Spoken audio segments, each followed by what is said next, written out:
1.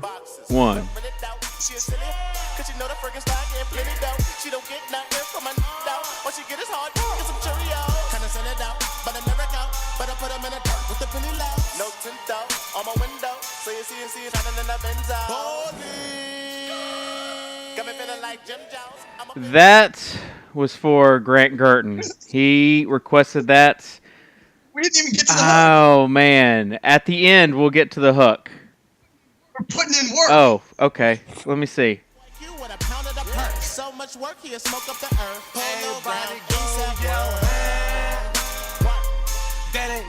How's that? Still not getting the hook, but it's good. We'll get to it. Oh, man. Well, this is the Insiders TV show where we like... I expected more from Davis there. I expected more from Davis. Davis was too chilled out. Davis? Dude, Davis... guys, my week has been a fucking grind. Okay. Well, I can see that we've given the R rating to the show already. So, wait, are we not allowed to swear? well, the FCC rules, they'll probably come down on us pretty hard. I'll see what I can do. I did have a montage, a dance montage created. And in the montage, you can see Davis is not exactly he's not exactly the dancing type. Oh no, it means I have to see a lot of my bad dancing in one montage. You have to probably, cooking had to make it. Yes. I don't. I think the cook did make it. We're wanting to add more and more as we go on. But do you guys want to see it? I think I'll show it. the phrase is gangsters don't dance; they just pull up their pants. Isn't that Lean back. Yeah, Lean back. I just leaned back. And by the way, our writer for Fantasy Insiders, Jordan, is watching, and he just texted me and he said, "Don't swear on air," in all caps. Yes, that is. It is what it is. Here we go. I thought Schoolboy Q a lot too. Dave gets it. Oh, there's Ben. All I see is Dave wearing all these cool T-shirts. Oh, there's me and there's... So there you have it. That is the. You see Davis. He's just not even moving. Everybody else is. Hey, David, come on, man. You deserve a come on, man. You gotta attempt something. I have no ability. I have no dancing. For the college football show on Saturday. Speaking of the college football show, I will be forced to be doing it with lipstick on because I lost a terrible bet. Blake Bell versus Jalen Whitlow, the quarterback for Kentucky. Both did terrible. Bell just did more terrible than Whitlow. So I'll be doing the whole... I told you about that. Who's the other guy? Who's the other guy for tonight? I think that guy might have to come back now and play quarterback. I just thought they had the matchup. But anyways, if you want to see me in lipstick, which I know that everybody does, feel free to come watch the show on Friday night where we will be getting it with some lipstick on. And as long as I don't have to wear anything else other than lipstick, I'll be fine. But that will surely make the highlight reel. Tonight is a huge night for NBA games. If you have any questions, put them in the chat because tonight is the night where we want a lot of questions, and so I think that there are some things as far as plays. Not sure if we're going to play. One of the guys is Gerald Green is a good start. He is going to be, though he's going to be a questionable start depending on if Bledsoe is going to play or not. Do you guys think Eric Bledsoe is going to play? Yeah, I think he does. My gut feeling is he doesn't, but I have no information to say otherwise. Let me see the most recent tweets about him. I can go pull those up. But I'll look in real time. Right now, I never liked the questionable tag. He was given the questionable tag last time I saw. and I would never play a guy on that. I think I'd rather play Gerald Green on a site like Star Street or DraftKings tonight, where you have that late sub feature, so you can see if he's going to play or not. Rather than it's a big difference if he starts. Up that actually from 18. That was from last night. And Paul Coro says he's still questionable for tonight. That was the most recent from 4 hours ago. Yeah, and I agree with the late swap feature is very nice. Some people went ahead and took that chance on FanDuel last night with Gerald Green with the short slate of only 5 games, and it paid off. Yeah, everyone who played me in head-to-head. It paid off big time because he absolutely went off. Dragic was another guy we talked about yesterday, and he had a great first half. Second half just kind of fell off. My boy Cousins. I was all on the Cousins train on the show, and as you should have been. I did not have enough exposure to him last night, and I paid dearly for it. I mean, he was a guy that just went off, and the matchup was there. He had a little bit of shoulder issue. Do you feel okay about Cousins tonight going up against Phoenix at Phoenix, where his price tag really hasn't gone up? It's the same. I feel good about him. Other than the fact that on a bigger slate like tonight, there are a lot more options, so I could see myself putting a different option in who I thought was healthier. But it is the second game of a back-to-back, and he was hurt. But besides that, he's got a good matchup again, and I see no reason why he couldn't actually go for more points tonight. Because he would have gotten more points last night if that shoulder hadn't bothered him. I'm not sure if he didn't miss that much time. He went to the locker room to take off the brace, but he seemed at the end like he was doing just fine with the. Yeah, he ripped Dragic. I needed overtime to beat you in a head-to-head.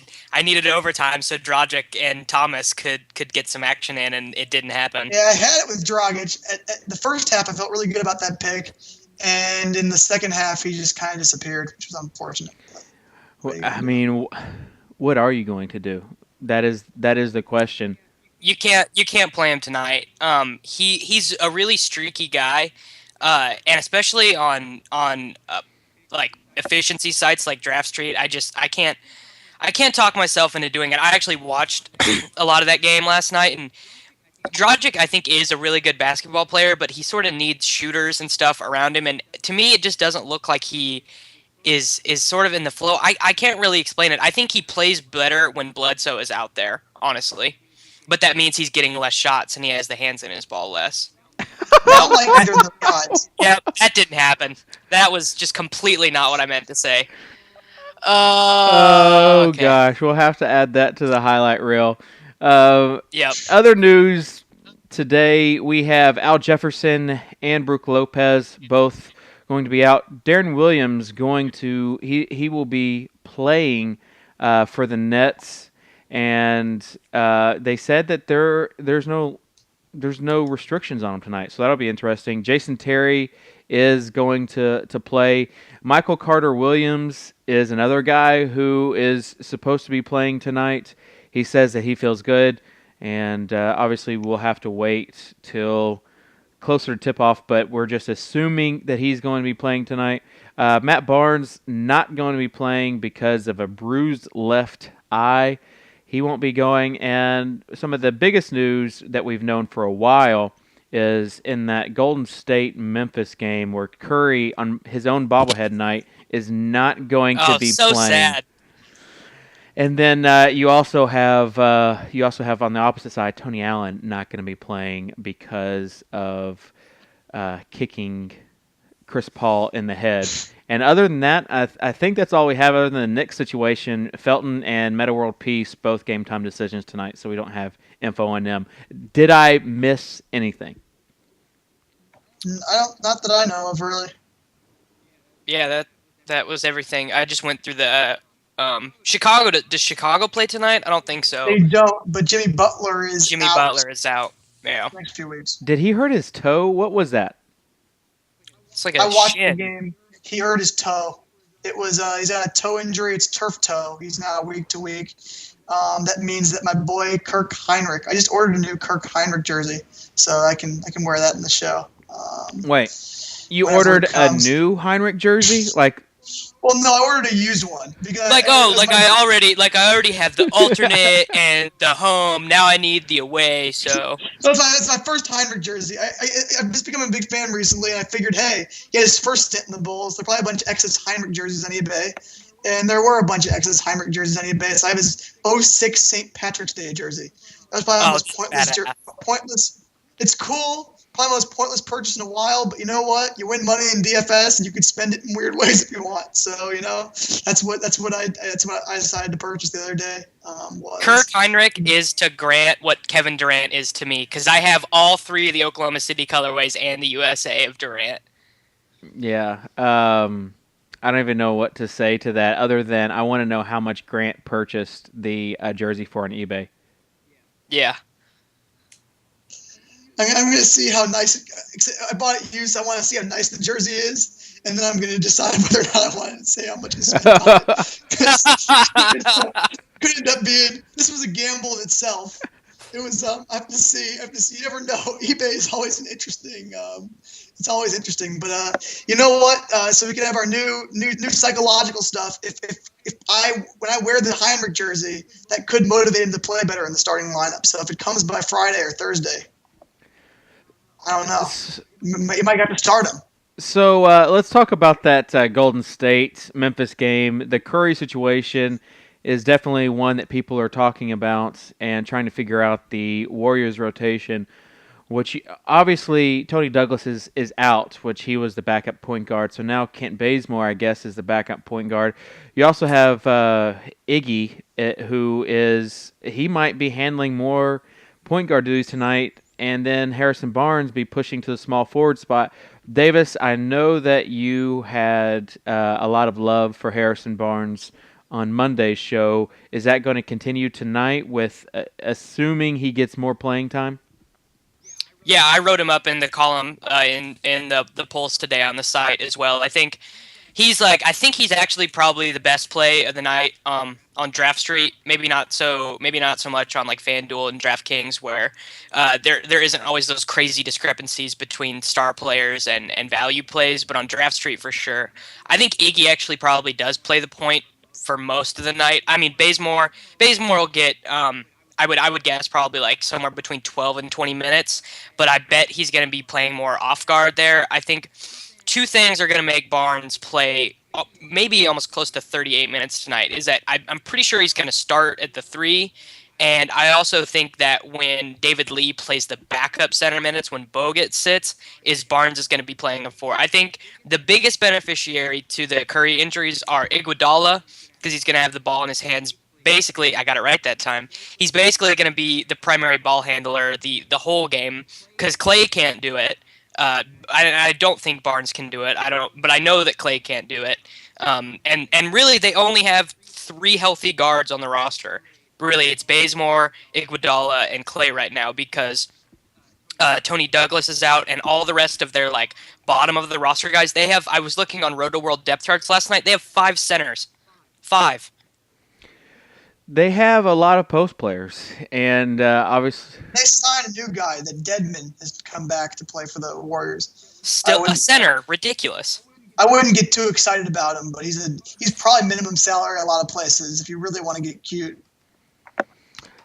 that would be a candidate. But so you talked about Kent Bazemore. Do either of you guys like Kent Bazemore as a value play tonight, where his salary is pretty much at the minimum? I mean, obviously Draft Street only. Man, that guy's bad. Like, you were talking about Kendrick Perkins being the worst player in the NBA. No, Kent Bazemore is way better than Kendrick Perkins. Bazemore is really, really bad. I had the luxury of watching his last game. I'm pretty sure the point guard below him that they drafted in the first round this year might be better, but we'll see. Maybe Bazemore had like a few minutes where he played okay before. But I don't know, man. That's risky. He was a summer league all-star. Yeah, he did really good in the summer leagues. The thing with that bench is that they haven't played well at all. But I think if you surround Bazemore with some of the studs that they have in that lineup, I think he can do okay, especially with Tony Allen being out And Memphis hasn't been the defensive team that they were last year. So I don't mind Bazemore as a minimum salary play if you need some salary relief. On a site like FanDuel, he's a shooting guard. On DraftKings, he's shooting guard, small forward eligible at minimum salary. So on those places, if he can get 15 points, 15 fantasy points tonight, then he'll be just fine. But there are That's kind of stretching it to me. 15 fantasy, Whoa, whoa, I that's really just- think he's like 8 fantasy points on Draft Street. That's like what I'm expecting from him. What Gustavo Ione did for you yesterday, that's what Kent Bazemore is going to do for you today. Ione had a lot more God, upside. Gustavo Ione. Ione had a lot more upside yesterday. I stand by the Ione pick 100%. He had 5 rebounds like at the beginning of the game, and then it kind of went downhill from there. But I still think that the logic there was right. I think that Ione yesterday is a better pick than Bazemore today. I like Spates today. He's the guy who actually get some minutes today within the whole scheme of things. I think that Iguodala also is a guy who has the chance to have a really, really, really big game tonight with Curry's absence. He's probably the biggest beneficiary, but I'm not sure with all the games tonight he's a guy I'd play. But if you want to go and have a guy who can go off for – if Iguodala finds his three-pointer tonight, he can go off for 50 or 60. But that's a big if, and that's like that's like trying to play a lottery ticket. But he's a guy who could give you a absolutely monster line if he can find his three. I actually have an Iguodala 3-point stat. He's 14 of 19 with Curry on the floor and 2 of 14 with Curry off the floor from deep. So for whatever that's worth. That's worth something. That's definitely worth that's something. a good stat because Very good stat. the thing with Iggy and watching him play this year, he is a good passer. He really Phenomenal. and he is like the best behind the back passer in the NBA right now. I mean, his behind the back passes are amazing. If you get extra points for those, I would definitely be playing him everywhere. As it is, his salary is still pretty high across the board, so he's going to have a monster game, and he's going to have those 40 minutes on the floor. Harrison Barnes, though, a guy I'm seriously looking at, because if presuming that Iggy gets more time at the point guard spot, I think we'll see more Harrison Barnes, and he did have a good game last game. Curb your expectations, though. There's a few games last year when he started in the regular season where he just disappointed me very thoroughly in my lineups last year. So I still remember that.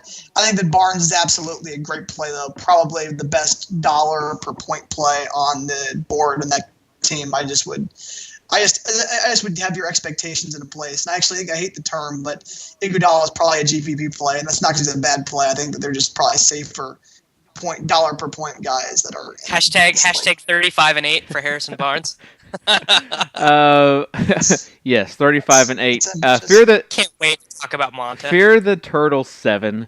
That's a good game. That's actually the most exciting game tonight, probably on the slate. It's the Dallas game. Iggy played 44. Wow. Yeah, I think you have to get some Iggy exposure tonight. Yeah, he played 44 minutes last time the Curry was out. That's a good stat from Fear the Turtle 7. So he's like one of the best multi-category guys in the NBA right now, too. There's very few people that are better at giving you a mix of everything between rebounds, assists, points, steals. One of the best defenders in the NBA. I just think he's actually a really underrated fantasy player on a night-to-night basis. But I think that Davis, your stat's pretty good. That without Curry out there, he's been hitting the three, which has been giving him some added fantasy value. And that, especially in sites where they give you that 3-point bonus, and he might not do that. That's actually a very, very legitimate stat, I think, to look at tonight. He's not a good 3-point shooter. He needs the space. He's like him and Draymond Green are the same person from behind the arc. They gotta be wide open, and it's gotta be a catch and shoot. I mean, how many times have we seen it where a guy gets the ball and he thinks about shooting, but he's like, "Oh my God, I have so much time, I can set up." The ones they think about, they always miss every time. yeah, I mean, we'll see. We'll definitely see what happens if he's going to have a Monte Ellis type night or not. I want to. We'll talk about some of the injuries in a second.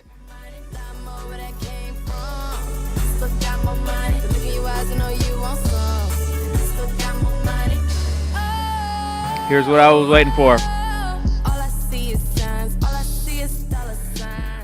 I want to talk about the big players tonight. You've got some studs going tonight, and you've got some sites like DraftKings, FanDuel, who have dropped the prices on some of these studs. And so here's the guys that you have: Chris Paul. You have Anthony Davis, whose price has gone down. Then you also have Love. You've got Braun. Anybody wants to go to that train wreck again? I've been trying to tell people for 2 weeks to fade LeBron until this back issue stops, and no one listens. Davis, we should have listened to you. We should have recognized the wisdom that you had. I mean, John Wall had he had back issues last night and went off, but Wall, Irving, at center position, you got Howard. You have all these studs. If you're paying for any studs tonight, who is it going to be, Grant? I think that Chris Paul is probably the most obvious guy on the board tonight. I think if you're going to pay for a stud, I think that he's on the board tonight. Why am I missing something right now? No. They're playing. They're in a really high over-under too. I'm trying to figure out what just happened. I'm having an error on my spreadsheet. 1 second. What is going on? Anyway, I'm going to ignore that for the time being. But I also like James Harden a lot. In this matchup versus the Mavericks. He's a guy that some people are a little bit worried about the back-to-back for Harden. But I feel like Harden's a guy that's just not getting mentioned enough this year. The song to play for Harden, if you want to play a song, would be Roy Jones Jr.'s Y'all Must Have Forgot. That guy can put up a lot of points in a hurry and can be a big chunk of their offense. I know that Dwight Howard is now there taking some points away, and Terrence Jones is on an absolute tear. But this just has the feeling to me with, I know Monte Ellis now puts a little thing up in his locker room with all the articles that say he plays bad defense, he wants to do better. I just like, on paper, the matchup between Ellis and Harden. For James Harden to have a big night tonight. Absolutely not. Oh. Wow, you don't like Harden tonight. I never play Harden. Because he only scores, and I hate guys who only score. That's like one of my big pet peeves. Like, we all think about it in terms of guys like Brad Beal or Clay who are shooters. But if Harden, just say for one night Harden isn't getting the calls when he goes into the lane, flops his head back and throws the ball up to the rafters, if he misses out on 5 of those calls, he's not even going to get half of his salaried value. You're bitter because he left the Thunder. He puts up. No, I hate James Harden, both as a Thunder fan and as a daily player. I really don't ever play him. He gets assists too. He gets assists also. He gets the ball in his hands all the time. All right, Grant, what's going to be our bet? Fantasy points, Monte Harden tonight. What's our bet? I'll take. So you think straight up that Ellis will score more fantasy points tonight than Harden? Yes. Let's see. I'm trying to think of what I would want. What do you think? I mean, we could do the Dave Ben baby pictures. I can find my baby picture. That's fine. I have no beef to that. Boom. Oh man, you have to put the baby picture, like however you were as a baby. You have to put it on a picture of you now, like on your head. Okay. FanDuel scoring? Yeah. Is that how we're gonna score this? FanDuel is the norm, so I'm okay with that. I think that I'm more than happy with Harden over Monte Ellis tonight. I think that Ellis has been the hotter player as of recent, but I think that you can cue the "Y'all Must Have Forgot" song by Roy Jones Jr. if you want to display not that great rapping, but a song that can get me pumped up all the time. You can go look that up on YouTube. But I think that he's going to go and have a good night tonight. Obviously you have Terrence Jones in that lineup who's playable everywhere. But 1 second, let's throw it out there. Versus Denver, this is another high over-under game. Harden only had 17 points, but he put 5 rebounds, 9 assists, a steal, and a block. That's not a guy who only puts up points. I hate James Harden. Get off me. This guy can get more than just points. Tonight is an interesting night for Harden. It's also an interesting night for Howard because if you remember, the Mavericks lost out on Howard's.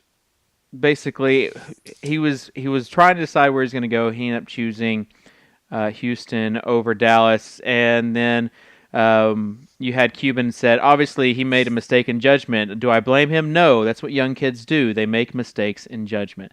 So it's interesting. It'll be interesting to see what happens to that game. Obviously, it's a high over-under. There's going to be lots of points scored going up and down. As far as the studs go, I want to get back to this subject.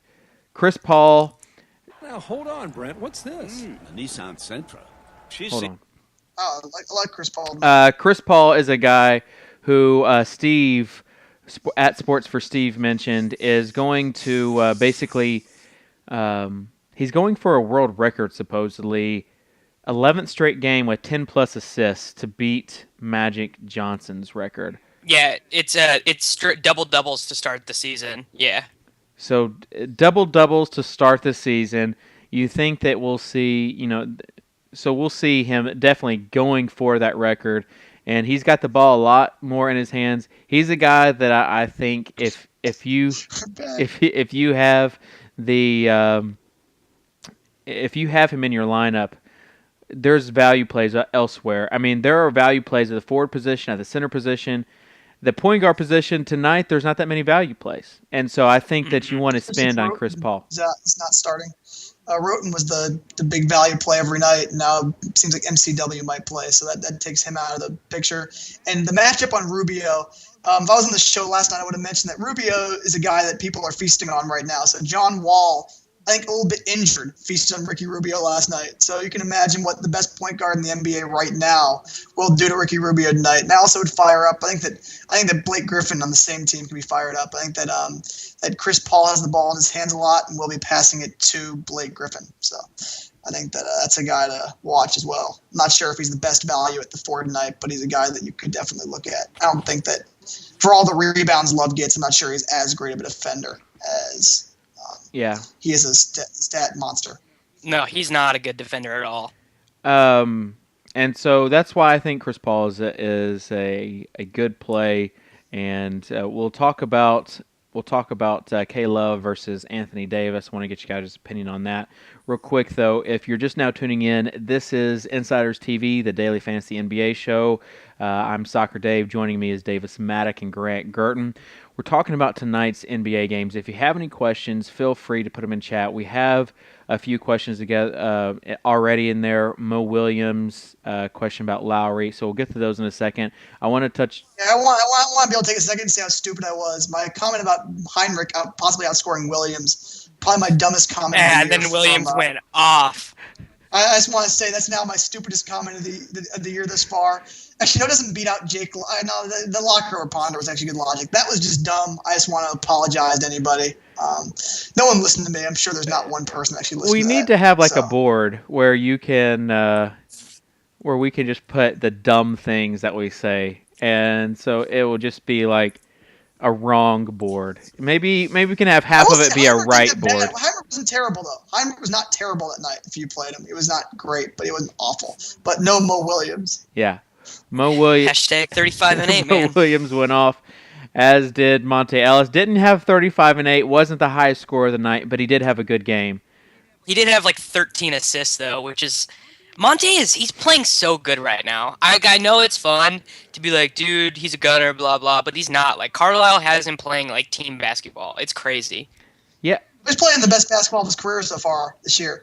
I don't think that means he won't get schooled by James Harden tonight, but he's playing basketball of his career. That's gonna be a fun play. K Love versus Anthony Davis. Who would you choose, Davis? Adjusting for price. Yes. I'm going Anthony Davis tonight, and this is it's kind of terrifying. This is the first night that Love has been in action where I'm not just like insta putting him in all my lineups. But I think that being without Roten and Livingston tonight, and I'm not really in love with a lot of the value options anywhere, honestly. Like the only value options that I think are just like stone cold locks to get their price tag are Terrence Jones and Martell Webster. So like I'm fading Kevin Love tonight, especially on Draft Street. On FanDuel you can still get him in. But yeah, I am fading Kevin Love on Draft Street tonight. I don't know. I think that Love's probably safer for 11-7 than Davis is for 10-1. Davis has a few bouts with foul trouble. I think that Utah presents probably a worse matchup on paper for Davis than it does like from the eye test, because Favors and Cantor actually are decent front court. So I don't think there are people that could completely be feasted over, despite the fact that I actually can see Drew Holiday being the guy that on the New Orleans Hornets that goes off for a big night, or one of the other guards, Gordon. That's a team that's very susceptible to letting up points to one of those three guards, Holiday, Gordon, or Evans. So I'm a little bit worried about that. I will say the power forward position on FanDuel is pretty interesting. They got Duncan down at 7-2, which I think is pretty cheap for a guy that is playing Boston. I know people are worried about minutes, but it's still Tim Duncan. Zach Randolph against a soft David Lee at $7,000. I think that you can make even Garnett against Charlotte if he's playing at $5,900 has got to be in play at that price. There are other guys tonight. I think not playing both. Zebo is another guy. On yeah, so I mentioned him right against Golden State. Yeah, Marc Gasol is the guy you want from that front court. To me, they're both good plays. You gotta love Zebo and David Lee, though. Lee. Zebo did well in David Lee in the playoffs too. Zach Randolph, I feel like, is one of those other guys that falls under the radar a little bit. He's not very flashy even when he does play, but that guy gets fantasy points. I think that he's coming off a big game. I'm pretty sure I watched his last game against the Clippers. He had 51 fantasy points in his last outing. Against Sacramento, 34. Game before that versus the Lakers, 43.8. And against Marshall on the 14th of November, according to FanDuel, he had 78.44. So, his ceiling is through the roof. You definitely have, as far as the original question of Chris Paul or Anthony Davis versus Kevin Love. You have Love on a back-to-back, but that game's going to be a fun game to watch.